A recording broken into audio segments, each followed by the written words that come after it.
जय जगन्नाथ। नमस्कार। ओम नमः शिवाय। शिवरात्रि पूर्वर एसबू स्वप्न देखिले मिलिब शुभ संकेत। महाशिवरात्रि पूर्वर जदि आपण माने स्वप्न रे एही सबु जिनिस गुड़िक देखुछंती तेबे खुशी हेबा उचित। स्वप्न रे एही जिनिस देखिबा बहुत शुभ एवं सकारात्मक बोली विवेचना करा जाए। आमे सोइबा समय रे अनेक प्रकार स्वप्न देखि थाउ। एही स्वप्न गुड़िकर कौनसी महत्व रहिबा जरूरी नुहे, किंतु केतक समय रे किछि स्वप्न आम हृदय गंभीर स्थान पाई थाए एवं सेमानंकर भिन्न अर्थ मध्य थाए।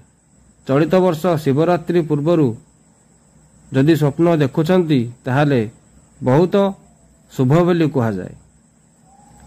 जदि आपण एही शिवरात्रि पूर्वरु निजकु भगवान शिव को जल अर्पण करुथिबार स्वप्न देखंती तेबे एहाकु बहुत शुभ बोली विवेचना करा जाए। एहार स्पष्ट अर्थ जे भगवान शिव को आशीर्वाद आपण को ऊपर वर्षिबाक जाउछि। केवल एतिकी नुहे, किछि समय पर जीवन रे खुशी मध्य आसीबो। कला रंगर शिवलिंग को सर्वदा भगवान शिव को प्रतीक भाव में विवेचना करा जाए। यह मध्य एक कारण जे जदि आपण महाशिवरात्रि पूर्वरु स्वप्न रे कला रंगर शिव लिंग देखंती तेबे यह एक अत्यंत शुभ संकेत। स्वप्न रे यह देखिबार अर्थ हेउची जे आपण जीवन रे बहुत शीघ्र उन्नति करबाकू जाउछंती। स्वप्न रे बेलपत्र देखिबा एवं तापरे बेल गछ देखिबा अत्यंत शुभ बोली विवेचना करा जाए। स्वप्न रे बेलपत्र देखिबा सूचाई दिए जे आपण को बहुत टंका मिलिबो एवं सबु समस्यार दूर होबाकू जाउछि।